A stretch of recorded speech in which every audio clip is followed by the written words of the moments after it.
Super prime time presented by doctor ortho Ayurvedic oil and capsules, जोड़ों के दर्द की बेजोड़ दवा।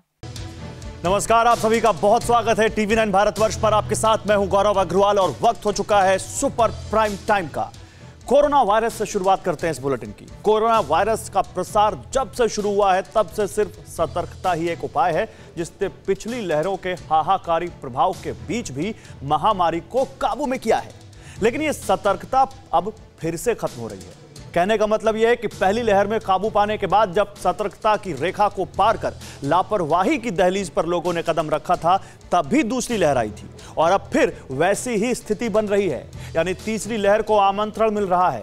लेकिन तीसरी लहर होगी कैसी और क्या होंगे हालात, डरावने भविष्य का साक्षात दर्शन कीजिए। कोरोना महामारी की लहर का डर मंडरा रहा है। लहर बरपाने वाले विषाणु के बदलते स्वरूप से पूरी दुनिया आतंकित है। लेकिन कई मुल्कों में हालात ऐसे बनाए जा रहे हैं जैसे सदी का सबसे बड़ा संकट टल चुका है।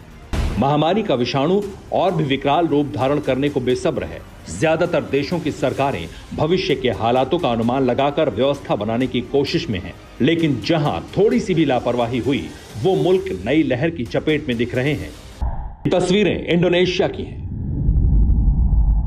वो मुल्क जहां वायरस ने फिर से कहर ढाया है। पहली लहर में इस देश की सरकार ने सख्ती की तो हालात विकराल होने से पहले संभल गए थे। आम लोगों ने भी खुद को सख्ती के दायरे में बांधा था तो वायरस उतना हाहाकारी नहीं हुआ जितनी आशंका थी। लेकिन जैसे जैसे वक्त गुजरा, लापरवाही का दौर शुरू हुआ और अब इस मुल्क में कोरोना वायरस ने फिर से हाहाकार मचा दिया है। ये वही इंडोनेशिया है जिसने 2 महीने पहले भारत में कोरोना महामारी की दूसरी लहर के दौरान हजारों टैंक ऑक्सीजन की आपूर्ति की थी। लेकिन आज इसी देश में कोरोना महामारी से पीड़ितों को बचाने के लिए जद्दोजहद हो रही है। हालात यह है कि इंडोनेशिया ने अब भारत, सिंगापुर और चीन से ऑक्सीजन की आपात मदद मांगी है। यानी भारत त्रासदी के जिन बुरे दिनों की यादों को भुलाकर आगे बढ़ चुका है, इंडोनेशिया के हालात अब ठीक वैसे ही हैं।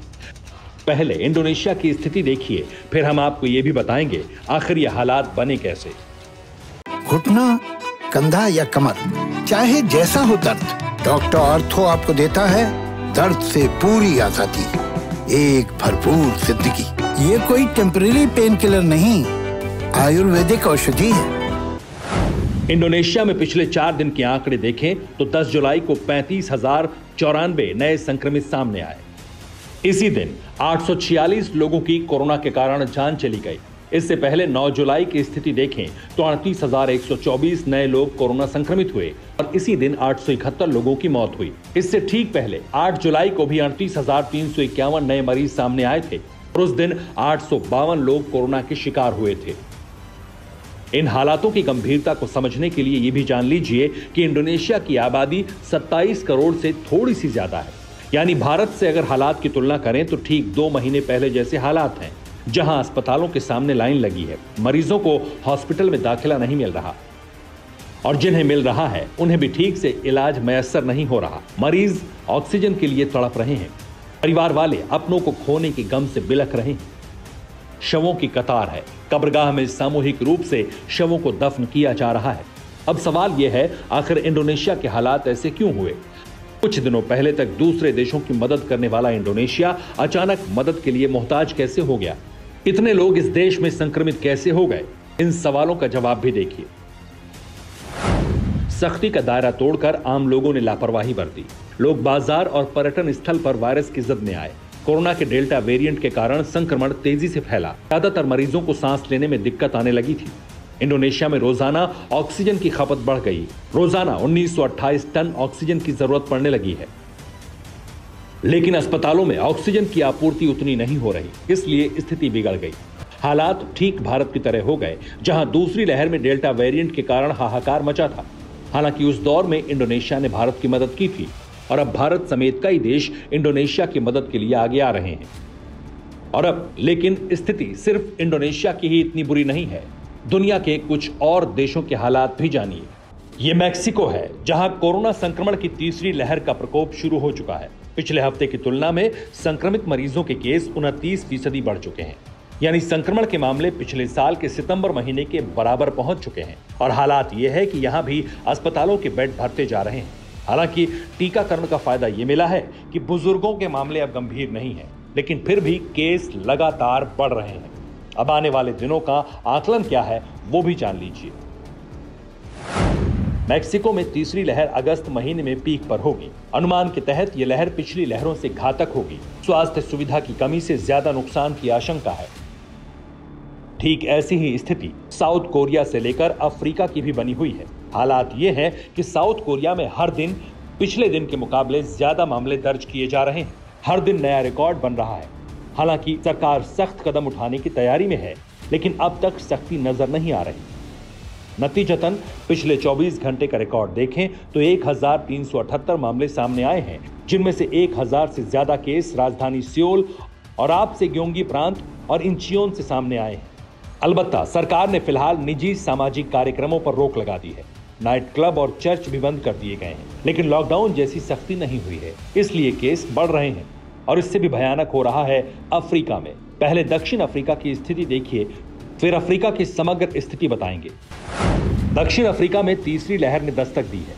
पिछली 2 लहरों से भी ज्यादा केस दर्ज हो रहे हैं। रोजाना के औसत नए केस 23,000 दर्ज हुए हैं। हालांकि वैक्सीनेशन के कारण मौत औसतन कम हुई है।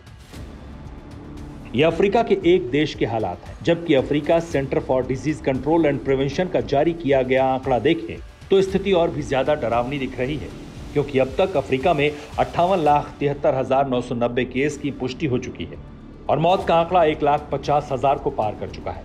अब हालात का अनुमान पहले आई लहर से लगाइए, जहां संक्रमितों की संख्या ज्यादा से और ज्यादा हुई, जान का नुकसान भी ज्यादा हुआ और अब फिर से तीसरी लहर दस्तक दे रही है, वो भी उन हालातों में जब दुनिया में इसी कोरोना वायरस के सबसे खतरनाक वेरिएंट मौजूद है। कोरोना वायरस के डेल्टा वेरिएंट ने पूरी दुनिया में कोहराम मचाया हुआ है। सबसे पहले वैक्सीनेशन शुरू करने वाले ब्रिटेन को भी वायरस के इस वेरिएंट ने नहीं बख्शा और अब वायरस का यही वेरिएंट ज्यादा शक्तिशाली बनकर पूरी दुनिया में तीसरी लहर का कारण बनने जा रहा है। सिर्फ डेल्टा वेरिएंट ही नहीं, बल्कि अल्फा, बीटा और लैम्डा जैसे वेरिएंट भी हाहाकार मचा रहे हैं।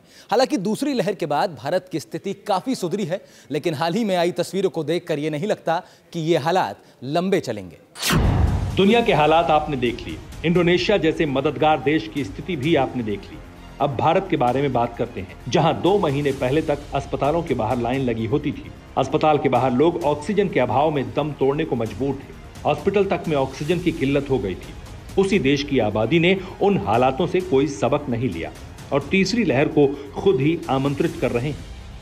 एक एक तस्वीर देख लीजिए और खुद अनुमान लगाइए कि आखिर आने वाले समय में भारत की हालत क्या होने वाली है। जरा सी छूट के मेरी लापरवाही शुरू हो गई और इस लापरवाही का अंजाम सभी जानते हैं। 2 महीने पहले जैसे हालात होने में 15 दिन से ज्यादा वक्त नहीं लगेगा। अगर सबक नहीं लिया तो इंडोनेशिया की तरह फिर अस्पतालों के बाहर लाइन नजर आ सकती है। मैक्सिको की तरह हर दिन नए मरीजों का रिकॉर्ड बन सकता है, लेकिन ना तो लोग मानने को तैयार हैं, ना सबक लेने को। देखिए नैनीताल की एक तस्वीर। उत्तर प्रदेश के कुछ इलाके हो, दिल्ली के कुछ इलाके हो या फिर दिल्ली से सटा हुआ हरियाणा हो, वहां से एक बड़ी तादाद में पर्यटक नैनीताल का रुख कर रहे हैं और जिसकी तस्वीर हम आपको शहर के नैनीताल के बीच चौक, जो बोट हाउस क्लब चौराहा जिसे कहते हैं, उसी क्लब के एक होटल के छत से हम आपको टॉप एंगल व्यू दिखाने की कोशिश कर रहे हैं और समझाने की कोशिश कर रहे हैं कि कितनी बड़ी तादाद में यहां पर पर्यटक आ रहे हैं और जो इस शहर के लिए एक बड़ा खतरा भी हो सकते हैं, क्योंकि पर्यटकों की बढ़ती तादाद ने यहां पर्यटन को तो बढ़ावा दिया है। जो बिजनेस रुका पड़ा था वो एक बार दोबारा शुरू होता नजर आ रहा है और यहां के व्यापारियों से लेकर होटल जो कारोबारी हैं उन्होंने राहत की सांस ली है। लेकिन लगातार बड़ी तादाद में आ रहे पर्यटक यहां एक मुसीबत का सबब भी बन सकते हैं, क्योंकि यहां आने के बाद कोविड की गाइडलाइन जो है उसका साफ तौर से उल्लंघन हर जगह आपको होता हुआ नजर आएगा। ना तो लोग गाइडलाइंस का पालन कर रहे हैं, ना ही प्रशासन आम लोगों को प्रोटोकॉल का पालन करवा पा रहा है। शहर के अंदर गाड़ियों की भरमार है, सड़कों पर भीड़ भाड़ है, होटलों के सारे कमरे बुक हैं और हर उस स्पॉट पर कोरोना बंट रहा है जहां लोग जिंदगी का लुत्फ लेने चाहते हैं। और अगर हालात आगे भी ऐसे बने रहे तो यकीन मानिए बहुत जल्द भारत में तीसरी लहर दस्तक दे सकती है। हालात इंडोनेशिया से भी ज्यादा भयावह हो सकते हैं। Bureau report, TV9 Bharatvarsh. और अब बात देश में आतंक के नए मॉड्यूल की, जिसकी साजिश बहुत बड़ी थी। 15 अगस्त से पहले कई शहरों को सीरियल ब्लास्ट से दहलाने की साजिश थी। इसके लिए pressure cooker bomb, IED, time machine bomb सब कुछ तैयार कर लिए गए थे। ये पूरी साजिश पाकिस्तान में रची गई। कुछ ही दिनों में सीरियल ब्लास्ट को अंजाम देना था। अफगानिस्तान में इस पर रिसर्च भी पूरी हो गई थी, लेकिन अल-कायदा के इस मकसद के अंजाम तक पहुंचने से पहले ही यूपी एटीएस की टीम ने इसका पर्दाफाश कर दिया। तो देखिए हमारी स्पेशल रिपोर्ट, फिदाइन ऑफ अल-कायदा पेशावर में आका, यूपी में हो जाता बड़ा धमाका। 3 घंटे से ऑपरेशन चल रहा है। पूरे इलाके को छावनी में तब्दील कर दिया गया है। किसी को यहाँ आने जाने की इजाजत नहीं है। परिंदा भी पैर न मार पाए, इस तरह की सुरक्षा व्यवस्था यहाँ पर की गई है। तो ये पूरा माहौल डिस्टर्ब करने का प्लान था, जो पता चल रहा है। कुछ इंपॉर्टेंट टारगेट्स हैं, उनको लोकेट किया गया था। बेहद सनसनीखेज खबर, बहुत बड़ा खुलासा। 270 मिनट का टेरर एनकाउंटर, मौके से अलकायदा के 2 आतंकी गिरफ्तार, प्रेशर कुकर बम बरामद, आईईडी और टाइम मशीन बम बरामद, आतंकियों के पास से पिस्टल और बड़ी मात्रा में विस्फोटक जब्त और दहशत के इन सामानों के साथ ही बड़े आतंकी मॉड्यूल का पर्दाफाश हुआ। खुलासा ये कि 15 अगस्त से पहले उत्तर प्रदेश को दहलाने की साजिश बहुत बड़ी थी। मानव बम और सीरियल ब्लास्ट से लखनऊ और कई शहरों को दहलाने की स्क्रिप्ट लिखी जा चुकी थी। इस साजिश के तार पाकिस्तान और अफगानिस्तान तक से जुड़े थे और ये गतिविधियां पाकिस्तान अफगानिस्तान बॉर्डर क्षेत्र में पेशावर क्वेटा एरिया जो पाकिस्तान का है, वहां से आतंकवादी गतिविधि संचालित की जा रही है। 11 जुलाई 2021 काकोरी, लखनऊ। रविवार सुबह 10 बजे लखनऊ के मैंगो बेल्ट काकोरी के तुबग्गा इलाके में बेहद सीक्रेट तरीके से यूपी एटीएस की टीम पहुंची। एटीएस की टीम सीधे आतंकियों के घर में दाखिल हुई। बाहर एटीएस कमांडो एक्शन मोड में तैनात हो गए। 500 मीटर तक आसपास के मकानों को खाली कराया गया। पूरी कॉलोनी सील कर दी गई और फिर शुरू हुआ एटीएस का टेरर ऑपरेशन। यहाँ पर ये जानकारी आई थी कि केवल 2 लोग नहीं थे, बल्कि उनके साथी भी थे। कुल संख्या 5 उनकी हो सकती है। ऑपरेशन की सुगबुगाहट पाकर उसमें से 3 शख्स बहुत पहले भाग गए थे। अब उनकी तलाश में भी यूपी एटीएस और यूपी पुलिस की टीम जुटी हुई है और इसी वजह से जो बॉर्डर है उस पर चेकिंग अभियान चलाया जा रहा है। कानपुर वो भाग सकते हैं, फैजाबाद रोड होके, बाराबंकी होके, उस आगे गोरखपुर के रास्ते आगे वो शरण ले सकते हैं। जो लखनऊ की कनेक्टिविटी है जिन रोडों पर, वहां पर चेकिंग कड़ी कर दी गई है, सुरक्षा व्यवस्था कड़ी कर दी गई है। वाहनों को चेकिंग करके निकाला जा रहा है। घुटना, कंधा या कमर, चाहे जैसा हो दर्द, डॉक्टर ऑर्थो आपको देता है दर्द से पूरी आजादी, एक भरपूर जिंदगी। ये कोई टेम्परेरी पेन किलर नहीं, आयुर्वेदिक औषधि है। शाहिद के गैराज के अंदर एटीएस की टीम थी। रियाज और सिराज के घर में एटीएस की टीम थी। ऑपरेशन शुरू हुआ तो थोड़ी ही देर में एटीएस को बड़ी कामयाबी हाथ लगी। सिराज का बेटा मिन्हाज एटीएस के हत्थे चढ़ा। एटीएस की टीम ने उसका घर खंगाला तो 7 से 8 किलो विस्फोटक बरामद हुआ। उसके घर से एक पिस्टल भी मिली। वो सामने आपको हम घर दिखा रहे हैं। देखिए वहां पर एटीएस के जवान तैनात हैं घर की छत पर। ये एटीएस यहाँ नीचे आपको हम दिखा रहे हो। ये सब मुस्तैद हैं और ये मुस्तैद इसलिए है क्योंकि हमारी जानकारी है कि ये पूरा कंट्रोल में ऑपरेशन है। देखिए ऊपर एटीएस के जवान आपको दिखाई पड़ रहे हैं। जिस घर में ये ऑपरेशन है उसके ऊपर दिखाई पड़ रहे हैं और आसपास भी पूरा एटीएस के जवानों ने घेरा हुआ है। ये एटीएस के जवानों की मुस्तैदी है। पुलिस की एक रिंग है। यहाँ पर कोई गन शॉट फायर होने जैसी घटना नहीं घटी है। एक आप यूँ समझ लीजिए कि ओवर पावर कर लिया है एटीएस ने काबू में कर लिया है जिन पर की शक है, जो संदिग्ध हैं इस पूरे मामले के। उमर हलवंडी द्वारा भारत में अल कायदा इंडियन सब कॉन्टिनेंट मॉड्यूल के संगठन में सदस्यों की भर्ती तथा उन्हें रेडिकलाइज करने का कार्य किया जा रहा है। काकोरी के दुबग्गा में एटीएस का ऑपरेशन जारी था। सुबह से दोपहर हो गई। डॉग स्क्वाड की टीम पड़ताल में जुटी थी। बम निरोधक दस्ता सबूत जुटा रहा था और इस सब के बीच शाहिद के गैराज और मकान में हलचल तेज थी। शाहिद के परिवार वालों से एटीएस की पूछताछ चल रही थी और सर्च ऑपरेशन से छन छन कर सनसनीखेज खबरें निकल रही थी। आपको मैं और नज़दीक से दिखाता हूँ। देखिए ये सामने घर है पूरा, आपको ये इस गेट से निकले हैं एटीएस के जो जवान हैं ब्रीफकेस लेकर के, और ये गाड़ी है एग्जैक्टली। देखिए यहाँ पर आकर के, और इसमें आपको मैं नज़दीक से दिखा रहा हूँ, निशांत यहाँ से दिखाइएगा, इसमें आपको एग्जैक्टली ये ब्रीफकेस दिखाई दे रहा है, और इसमें कुछ अहम ये माना जा रहा है कि अहम जो तथ्य जुटाए गए हैं, जो अहम जो सामग्री यहाँ से बरामद की गई है, ये वो सामग्री है। ये 2 ब्रीफकेस आपको नजर आ रहे हैं, और आपको मैं सामने से आपको दिखाता हूँ ये पूरी तस्वीर। ये देखिए, ये है वो एटीएस की गाड़ी जिसमें कि सामान रखा गया है। और चूंकि ये तस्वीर इसलिए आपको हम दिखा रहे हैं कि आपको ये मालूम पड़ जाए कि इस समय सारा जो मसला है वो मैं शुरू से कह रहा हूँ, ये इंटेलिजेंस गैदरिंग का सबसे इंपॉर्टेंट मसला है। एक तरफ दुबग्गा में एटीएस बड़ा सर्च ऑपरेशन चला रही थी, दूसरी ओर लखनऊ के दूसरे और आसपास के इलाकों में भी आतंकियों के सुराग खंगाले जा रहे थे। सीतापुर रोड पर एटीएस ने दबिश दी तो मसरुद्दीन अहमद नाम का आतंकी दबोचा गया। प्रेशर कुकर बम बरामद किया गया। अब तक अलकायदा के 2 ट्रेंड आतंकी और मसरुद्दीन अहमद एटीएस के हत्थे चढ़ चुके थे। एटीएस ने दोनों से कड़ाई से पूछताछ की तो आतंक के बड़े मॉड्यूल का पर्दाफाश हुआ।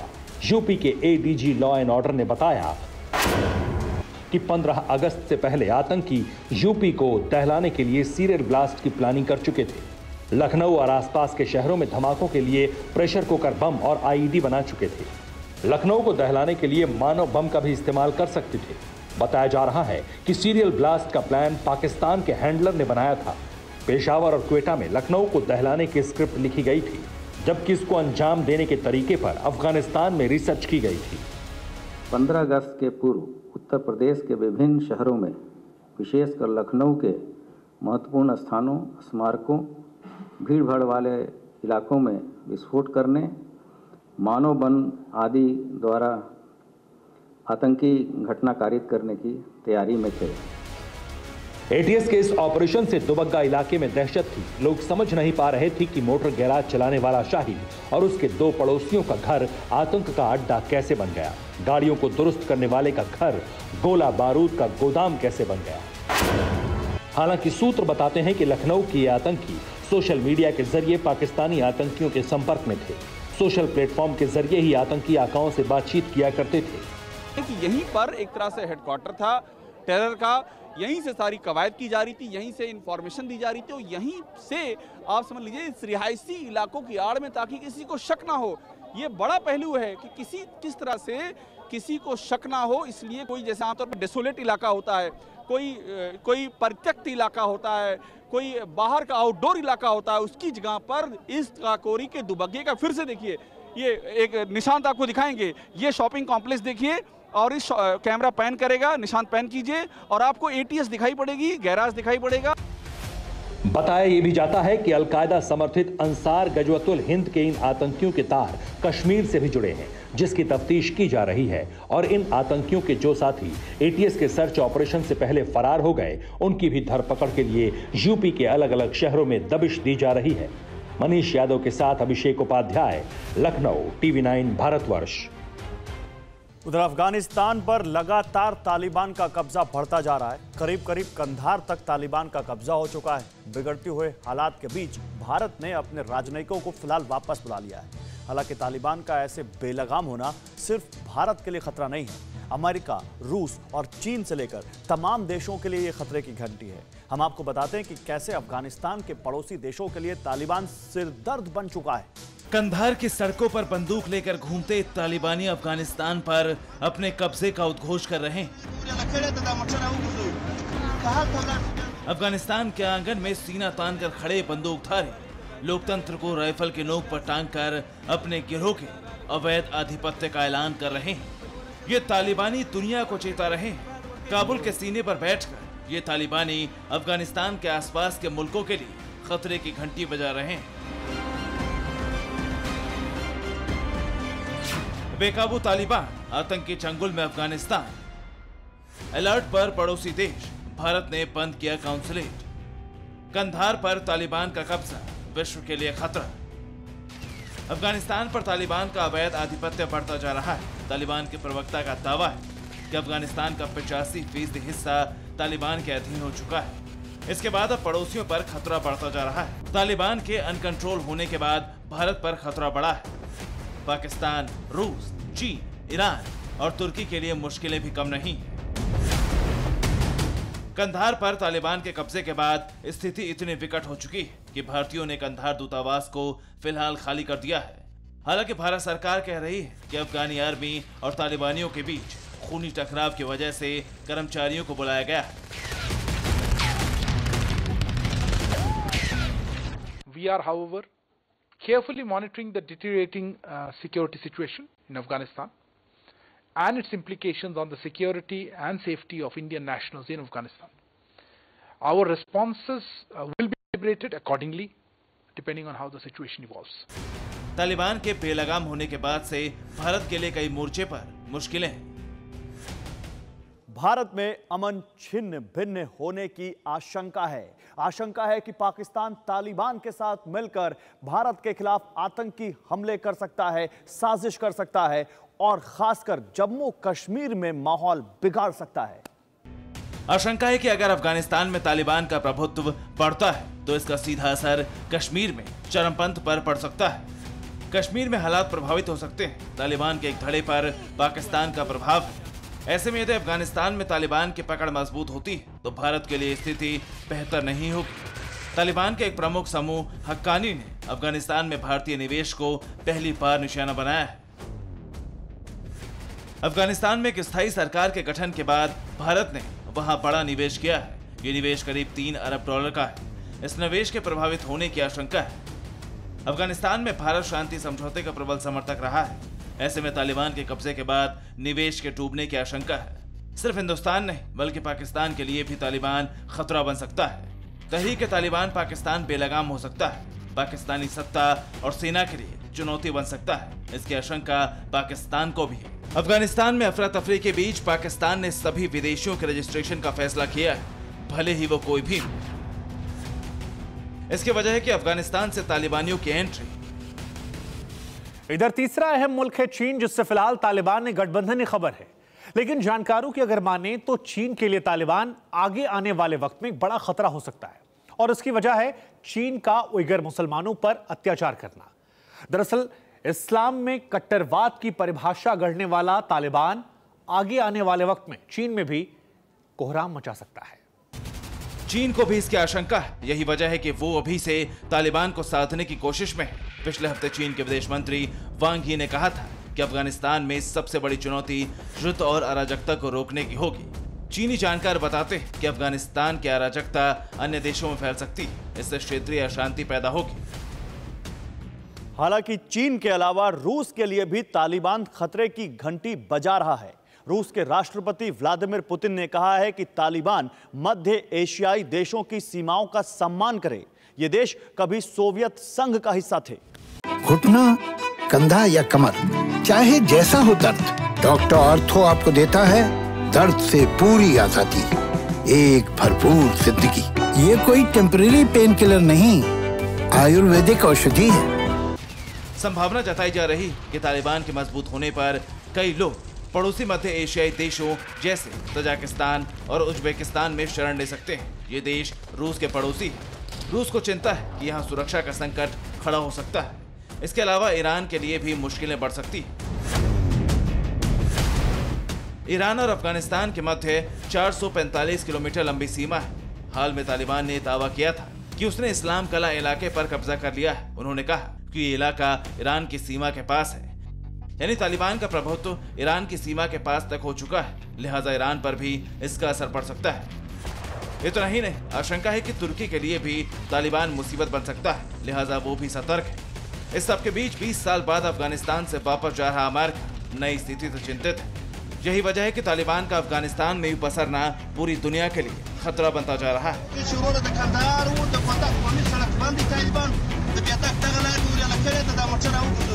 Bureau report, TV9 Bharatvarsh.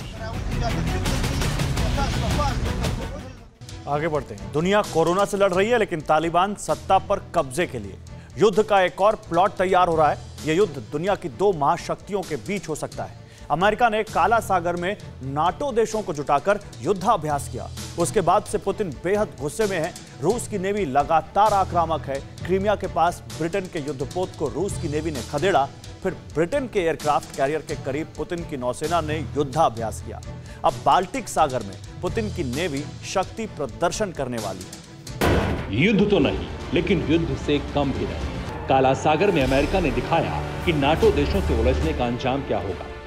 अब पुतिन दिखा रहे हैं कि रूस की तरफ आंख उठाने वालों का परिणाम क्या होगा। पुतिन की नेवी एक्शन मोड में और बाइडेन की नौसेना अलर्ट मोड। ब्रिटेन हर पल चौकन्ना है। तनाव इतना है कि समंदर में लगातार धमाके हो रहे हैं और तीनों देशों में सिलसिलेवार मीटिंग्स चल रही हैं। पिछले कुछ दिनों से लगातार ऐसा लग रहा है जैसे अब बस युद्ध शुरू होने वाला है। काला सागर में अमेरिका के शक्ति प्रदर्शन के बाद से पुतिन के गुस्से का तूफान थमने का नाम नहीं ले रहा। पुतिन ने अब बाल्टिक सागर में शक्ति प्रदर्शन का ऐलान किया है। अमेरिका को पुतिन पिछले कुछ दिनों से ट्रेलर दिखा रहे थे, अब पूरी पिक्चर दिखाएंगे। पुतिन दिखाएंगे कि रूस की नौसेना जब युद्ध के लिए जाएगी तो कैसी होगी। पुतिन ये भी दिखाएंगे कि रूस की नौसेना अमेरिका क्या पूरी नाटो सेना पर कैसे भारी पड़ सकती है। पुतिन चेतावनी देंगे कि समंदर में रूस को चुनौती देने का अंजाम कैसा होगा। रूस की नेवी 25 जुलाई को सैन्य परेड करेगी। परेड बाल्टिक सागर से सटे फिनलैंड की खाड़ी में होगी। परेड में रूस की नौसेना अपनी ताकत की नुमाइश करेगी। बाल्टिक सागर में पुतिन की नेवी पूरे लाव लश्कर के साथ निकलेगी। रूस के जंगी जहाजों की गड़गड़ाहट से समंदर का सन्नाटा खत्म हो जाएगा। रूस की परमाणु पनडुब्बियां गहराई से ऊपर आएंगी और अपनी रफ्तार दिखाएंगी। फ्रिगेट्स और मिसाइल बोट्स समंदर में चक्कर लगाएंगे। रूस की नेवी से जुड़े फाइटर प्लेन आसमान में दहाड़ेंगे। फिनलैंड की खाड़ी के किनारे सेंट पीटर्सबर्ग है। यहीं पर रशियन नेवी की नॉर्दर्न फ्लीट तैनात रहती है। यही फ्लीट 25 जुलाई को परेड करेगी और फिनलैंड से अमेरिका और ब्रिटेन दोनों को हद में रहने का संदेश दिया जाएगा। रूस की नेवी परेड में जंगी जहाजों की तादाद कितनी होगी, इसका खुलासा उसी दिन होगा। लेकिन अनुमान तो यही है कि रूस का यह शक्ति प्रदर्शन ऐतिहासिक होगा, क्योंकि इस बार संदेश अमेरिका और तमाम नाटो देशों को जो देना है। रूस की तैयारियों का एक और ट्रेलर दिखा है। फिनलैंड की खाड़ी में ऑस्कर सेकंड क्लास परमाणु शक्ति से चलने वाली क्रूज मिसाइल पनडुब्बी को देखा गया था। रूस की सबमरीन का नाम है ओरेल K-266। ये एक साथ 96 ठिकानों पर परमाणु हमला करने में सक्षम है। ओरेल पनडुब्बी P-800 ओनिक्स मिसाइल को फायर करने में सक्षम है। मिसाइल सुपरसोनिक स्पीड से टारगेट पर अटैक करती है। पनडुब्बी में 3M14 के Kalibr land based cruise missile भी तैनात है। ये अमेरिकी सेना की टॉमहॉक क्रूज मिसाइल के बराबर ताकतवर है। इसके अलावा एक और रूसी परमाणु पनडुब्बी इसी इलाके में गश्त कर रही है। ऐसा पहली बार हुआ है जब रूस ने बाल्टिक सागर इलाके में एक साथ 3 परमाणु पनडुब्बियों को तैनात किया है। बड़ा सवाल यह है कि रूस बाल्टिक सागर में ऐसा आखिर कर क्यों रहा है। दरअसल बाल्टिक सागर के किनारे है पोलैंड। अमेरिका ने पोलैंड में ही अपने सैनिकों को तैनात करने की बात कही थी और अब रूस को लगता है कि ऐसा करने के पीछे का मकसद रूस की घेराबंदी है। पुतिन बहुत पहले ऐलान कर चुके हैं कि रूस की सीमा में दखल बर्दाश्त नहीं होगा। काला सागर में अमेरिका ने नाटो देशों के साथ जो धमाके किए, पुतिन अब उसी का जवाब दे रहे हैं। इससे पहले ब्रिटेन के बहाने भी रूस की नेवी अमेरिका को चुनौती दे चुकी है।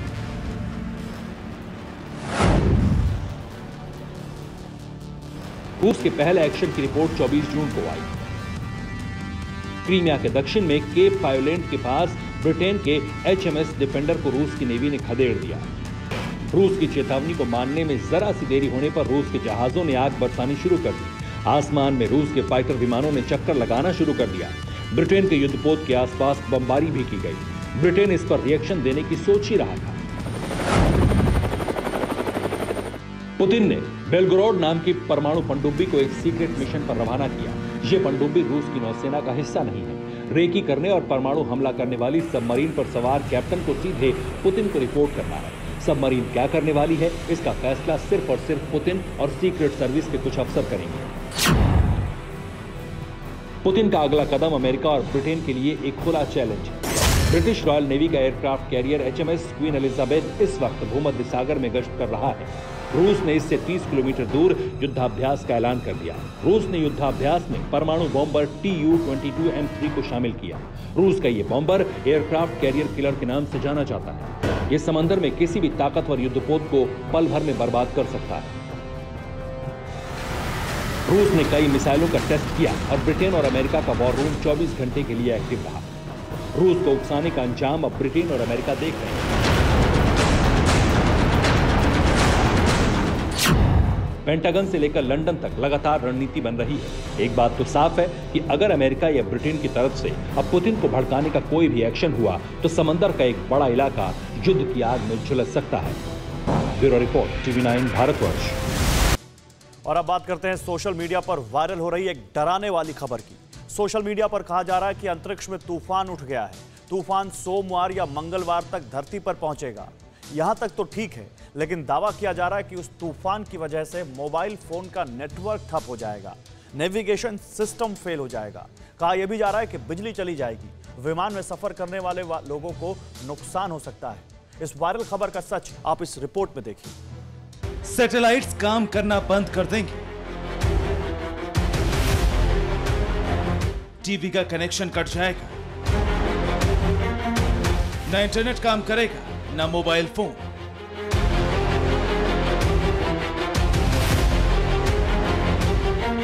विमान के पायलट्स को संदेश मिलना बंद हो जाएगा। जीपीएस फेल होने से लोग रास्ते से भटक जाएंगे।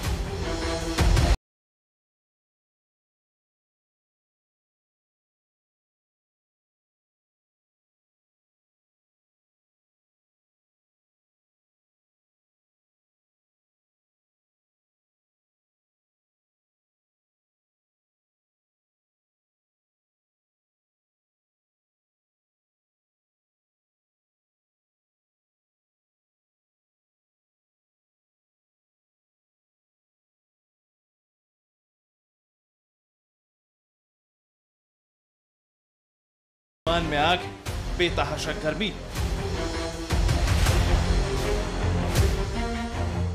जैसा दावा है उससे तो यही लगता है कि तूफान की वजह से इंसानों को बहुत बड़ा नुकसान उठाना पड़ेगा।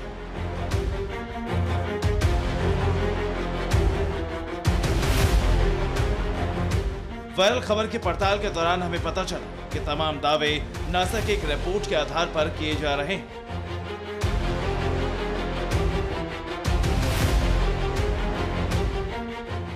नासा ने दुनिया को बताया है कि सूरज की सतह से एक बड़ा तूफान शुरू हुआ है। ये सौर तूफान रविवार या सोमवार को किसी भी समय धरती से टकरा सकता है। तूफान की रफ्तार 16 लाख किलोमीटर प्रति घंटे से ज्यादा है।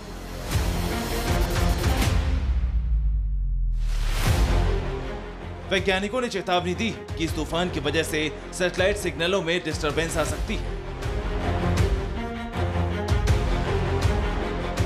विमान के साथ होने वाला कम्युनिकेशन सिस्टम, रेडियो सिग्नल पर इस तूफान का असर हो सकता है। नासा के मुताबिक बाहरी वायुमंडल गर्म हो सकता है, जीपीएस नेविगेशन फेल हो सकता है, मोबाइल फोन सिग्नल बंद हो सकते हैं, सैटेलाइट टीवी में रुकावट पैदा हो सकती है, बिजली के तारों में करंट तेज हो सकता है। वैज्ञानिकों के मुताबिक सूरज से तूफान उठने की वजह से उत्तरी या दक्षिणी ध्रुवों पर रहने वाले लोगों को रात में काफी चमकदार रोशनी दिख सकती है।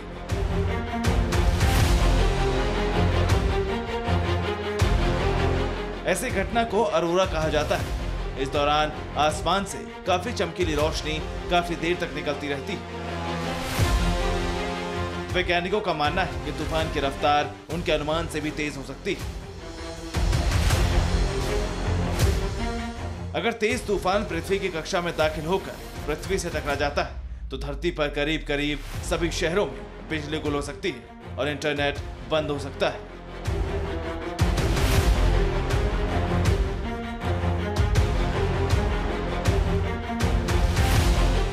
एक्सपर्ट्स के मुताबिक तेज सोलर तूफान की वजह से अंतरिक्ष में कई तरह के परिवर्तन हो सकते हैं। इससे पृथ्वी का भी मौसम बदल सकता है। कहा जा रहा है कि इससे कम्युनिकेशन सिस्टम पूरी तरह से ठप पड़ सकता है। सोलर तूफान से हमारा जीपीएस सिस्टम भी पूरी तरह से बंद हो सकता है।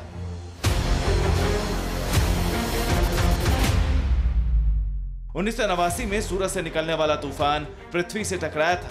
तब कनाडा के क्यूबेक शहर में करीब 12 घंटे के लिए बिजली गायब हो गई थी। 1959 में अभी तक का सबसे बड़ा और शक्तिशाली तूफान जियोमैग्नेटिक पृथ्वी से टकराया था। अमेरिका का टेलीग्राफ नेटवर्क पूरी तरह से तबाह हो गया था। सोलर तूफान की वजह से नॉर्दर्न लाइट इतनी तेज हो गई थी कि रात के करीब 12 बजे दिन जितनी रोशनी हो गई थी। इस बार के तूफान के बारे में सिर्फ वैज्ञानिक अनुमान लगा सकते हैं। इसका कितना असर होगा ये आने वाले वक्त में पता चलेगा। सोशल मीडिया पर जो दावे किए जा रहे हैं उसका खतरा जरूर है, लेकिन पृथ्वी का वातावरण और चुंबकीय क्षेत्र इस तरह के तूफान को सह सकता है। Bureau report, TV9 Bharatvarsh. उधर कैलिफोर्निया के जंगलों में लगी आग से सुपर पावर बेहाल है। लाख कोशिशों के बाद भी यह आग बुझने को तैयार नहीं। तेज गर्म हवाओं ने आग को और भड़का दिया है। यहां का तकरीबन 1 लाख एकड़ जंगल का इलाका धधक रहा है, जिससे आसपास का तापमान बढ़ता जा रहा है। खासकर डेथ वैली जो अपने ऑल टाइम हाई टेम्परेचर के बेहद करीब है। आग का धधकता बवंडर, जमीन से आसमान तक उठती लपटें, प्रचंड ज्वाला का विध्वंसक तांडव।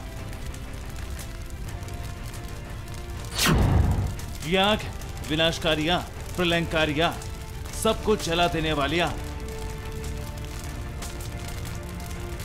इलाके को राख में तब्दील कर देने वाली आग, हजारों एकड़ के जंगलों को धुआं बना देने वाली आग। यह आग अमेरिका के कैलिफोर्निया के जंगलों में लगी। आग की लपटों ने इलाके का रंग ही बदल दिया है। नारंगी रंग की आग ने मानो पूरा इलाका जला देने की कसम खा ली हो। कैलिफोर्निया के जंगलों में अलग अलग 4 जगहों पर आग ने कब्जा जमा लिया है। प्लूमा काउंटी और नेवादा स्टेट लाइन के पास आग लगी। यह तकरीबन 55,000 एकड़ जंगल का इलाका आग की जद में। शास्ता ट्रिनिटी नेशनल फॉरेस्ट में लेकहेड के पास आग धधक रही है। यह आग 12,650 एकड़ में फैली। इसके अलावा सिस्के काउंटी में तकरीबन 25,000 एकड़, जबकि कलामत नेशनल फॉरेस्ट के पास 11,000 एकड़ में आग फैली। कुल मिलाकर कैलिफोर्निया के जंगलों का तकरीबन 1 लाख एकड़ हिस्सा इस वक्त धू-धू कर जल रहा है। इस आग को बुझाने के लिए रात दिन कोशिशें जारी। फायर फाइटर्स आसमान से पानी की बौछार कर रहे हैं, लेकिन पानी जैसे हवा में ही सूख रहा है। दरख्त जंगल रिहायशी इलाकों को भी अपनी चपेट में ले रहे हैं, बर्बादी के निशान बता रहे हैं। आग कितनी भयानक है। जहां से भी आग गुजरी वहां सब कुछ खाक हो गया है। कारें राख हो गई, लोहे तक पिघल गए। लोग वक्त रहते घरों से निकल गए, लेकिन वो अपना सामान नहीं ले जा सके। यहाँ जो कुछ भी रहा वो स्वाहा हो गया। सिर्फ लेकहेड में रीडिंग शहर के उत्तर में बसे लगभग 700 लोगों को बाहर निकाला गया। यहाँ 2 दर्जन से ज्यादा घर और इमारतें पूरी तरह जलकर खाक हो गई, जबकि सिस्को काउंटी के पास लगी आग में 14 घर स्वाहा हो चुके। तेज चलती गर्म हवाएं आग को और ज्यादा बढ़ा रही। सरकार ने यहाँ इमरजेंसी जारी कर दी। कैलिफोर्निया के जंगलों में लगी भीषण आग आसपास के इलाकों का तापमान बढ़ा रही, खासकर डेथ वैली जो एक बार फिर दहक उठी। कैलिफोर्निया की इस रेगिस्तानी घाटी में तापमान अपने सभी रिकॉर्ड ध्वस्त करने की ओर तेजी से बढ़ रहा है। शुक्रवार को डेथ वैली का तापमान 54.6 डिग्री तक पहुंच गया। अब तक के सबसे ज्यादा तापमान के रिकॉर्ड से महज 2 डिग्री पीछे है। 9 जून 1913 को यहाँ सबसे ज्यादा 56.6 डिग्री दर्ज किया गया था। ये धरती में कहीं भी रहा अब तक का सबसे ज्यादा तापमान। चिंता की बात यह है कि पश्चिमी तट पर हीट वेव का खतरा भी टला नहीं। आने वाले दिनों में इस रिकॉर्ड की टूटने की आशंका गहराने लगी। इस आशंका के पीछे कैलिफोर्निया के जंगलों में लगी आग, यानी कैलिफोर्निया में धधकती आग अगर जल्द काबू में नहीं है तो अमेरिका के लिए आने वाले दिन बेहद ज्यादा तपाने वाले हो सकते हैं। Bureau report, TV9 Bharatvarsh. दुनिया में बहुत कुछ ऐसा है जो आपको किसी रहस्य की तरह लगता होगा, और अगर आप उसके बारे में जानना भी चाहें तो आपकी जिज्ञासा की शुरुआत तिलिस्म से होकर रहस्य पर ही खत्म हो जाती है। कई बार कुछ रहस्यमय घटनाएं आपको चौंकाती भी हैं, सोचने पर मजबूर करती हैं कि आखिर ऐसा हो कैसे सकता है। ठीक ऐसी एक घटना इस वक्त पूरी दुनिया में सनसनी मचा रही है, जिसमें धरती छलनी हो गई है। किस देश में हुई यह रहस्यमय घटना और इसकी वजह क्या है, इस रिपोर्ट में देखिए। दुनिया रहस्यों से भरी। आए दिन कुछ ना कुछ ऐसा होता है जो चौंकाता है। कुछ ऐसा भी घटता है जो इंसानी दुनिया से बाहर का नजर आता है। कुछ ऐसा ही घटा है क्रोएशिया में। क्रोएशिया में 2021 की शुरुआत से ठीक पहले यानी 29 और 30 दिसंबर को राजधानी जाग्रेब समेत देश के कुछ हिस्सों में आए भूकंप के झटकों ने लोगों को दहला दिया था। भूकंप इतना तेज था कि उसका असर क्रोएशिया के अलावा पड़ोसी देशों सर्बिया और बोस्निया में भी महसूस हुआ। काफी नुकसान भी पहुंचा। हालांकि इसके बाद धरती तो नहीं डोली, लेकिन बिना किसी को डराए राजधानी जाग्रेब से 40 किलोमीटर दूर कुछ ऐसी अजीबोगरीब हलचल हुई जिसने सबको चौंका दिया। ये हलचल थी सिंखोल। क्रोएशिया के 2 गांवों में सिंखोल बने, लेकिन एक नहीं बल्कि 100 से भी ज्यादा। आखिर क्या है इन सिंखोल का रहस्य? इसे जानने से पहले पूरे हालातों को समझिए। क्रोएशिया के 2 गांवों में अचानक सिंखोल बन गए। दोनों गांव मेसेकानी और बोरोजेसीवी राजधानी के पास हैं। इन सिंखोल को मापने पर व्यास करीब 98 फीट मिला। देखे गए सिंखोल में सबसे गहरा 49 फीट का दर्ज हुआ और फिर पूरे गांव में हलचल मच गई, क्योंकि सिंखोल ज्यादातर खेतों में ही थे। इसके अलावा कई लोगों के घरों के आंगन और घरों से लगकर भी गहरी खाई नजर आने लगी। गांव के लोगों को इन गड्ढों को लेकर आशंका और जिज्ञासा दोनों थी। कुछ इसे पृथ्वी के बाहर से हुआ आक्रमण समझ रहे थे, कुछ कुदरत की रहस्यमय घटना। इसीलिए सिंखोल पर स्टडी शुरू हुई और खुलासे भी हुए। सिंखोल को देखकर क्रोएशिया के वैज्ञानिक हैरान थे। ज्यादातर वैज्ञानिकों का मत था कि कुदरती घटना है। सिंखोल बनने का कारण अम्लीय पानी को माना गया, लेकिन जांच में सिंखोल के नीचे लाइमस्टोन नहीं पाए गए। इसीलिए भूगर्भीय हलचल को लेकर नए सिरे से स्टडी की गई, जिसमें पता चला कि सिंखोल का संबंध दिसंबर 2020 में आए भूकंप से है। यह खुलासा क्रोएशिया के ही भूगर्भीय रहस्य विभाग के वैज्ञानिक ने किया। इनका मानना था कि भूकंप के कारण बड़े भूभाग में हलचल तो हुई, लेकिन प्लेट्स खिसकने और टूटने की प्रक्रिया नहीं हुई थी, और इस प्रक्रिया को क्रोएशिया के अम्लयुक्त पानी ने पूरा करने में मदद की। इसीलिए 2 गांवों में सिंखोल बन गए। हालांकि सिर्फ दावा है, असल में सिंखोल अब भी रहस्य है। Bureau report, TV9 Bharatvarsh. और अब बात कोरोना के एक नए रहस्य की। क्या कभी आपने सुना या सोचा है कि एक इंसान के शरीर में 2 कोरोना हो सकते हैं? एक इंसान कोरोना के 2 वेरिएंट से संक्रमित हो सकता है। सुनकर ही बड़ा अटपटा सा लगता है, लेकिन ये सच है। यूरोप के एक देश में एक मरीज के शरीर में अल्फा और बीटा कोरोना के दोनों वेरिएंट्स मिले, जिसके बारे में जानकर डॉक्टर और वैज्ञानिक भी हैरान हैं। एक वायरस अनेक मुसीबत, एक वायरस कई जानलेवा वेरिएंट्स। बार बार रूप बदलते कोरोना से पूरी दुनिया में त्राहिमाम मचा है। विज्ञान भी हैरान है और अब चौंकाने वाली नई रिसर्च सामने आई है। एक शरीर में कोरोना के 2 वेरिएंट। अपनी तरह का ये पहला मामला बेल्जियम के ऑल्स शहर का है। यहां 90 साल की बुजुर्ग महिला कोरोना के अल्फा और बीटा दोनों ही वेरिएंट से संक्रमित थे। ब्लूमबर्ग की रिपोर्ट के मुताबिक जब उन्हें अस्पताल में भर्ती कराया गया तब ऑक्सीजन लेवल ठीक था, लेकिन उनकी तबीयत तेजी से बिगड़ने लगी और महज 5 दिनों के अंदर महिला की मौत हो गई। बताया जाता है कि ये बुजुर्ग महिला काफी समय से घर में अकेले रह रही थी और इन्होंने कोरोना की वैक्सीन भी नहीं लगवाई थी। बीते दिनों जब इनकी हालत बिगड़ी तो इन्हें अस्पताल में भर्ती कराया गया और उसी दिन उनकी जांच रिपोर्ट पॉजिटिव आई। आपको बता दें कि एक शख्स का वायरस के 2 अलग अलग रूप से संक्रमण होना को इन्फेक्शन कहलाता है। इस केस के सामने आने के बाद ये सवाल उठ रहे हैं कि कोरोना के अलग अलग वेरिएंट से संक्रमित व्यक्ति पर वैक्सीन कितनी असरदार होगी। को इन्फेक्शन वाले इस केस को लेकर रिसर्च को लीड कर रहे मोलिकुलर बायोलॉजिस्ट एनी वैकीरबर्गर ने बताया कि जिस समय बुजुर्ग महिला संक्रमित हुई थी उस समय बेल्जियम में अल्फा और बीटा दोनों वेरिएंट फैल रहे थे। ऐसे में आशंका है कि महिला को 2 लोगों से अलग अलग वेरिएंट से संक्रमित हुई। हालांकि अभी तक ये पता नहीं चल पाया कि बेल्जियम की बुजुर्ग महिला कैसे संक्रमित हुई। अब ये पता लगाने की कोशिश की जा रही कि महिला से हाल फिलहाल में कितने लोगों ने मुलाकात की और कौन कौन महिला से मिलने घर पर आया था। Bureau report, TV9 Bharatvarsh. अड़ी सोमवार से शुक्रवार शाम 6 बजे सिर्फ TV9 भारतवर्ष पर।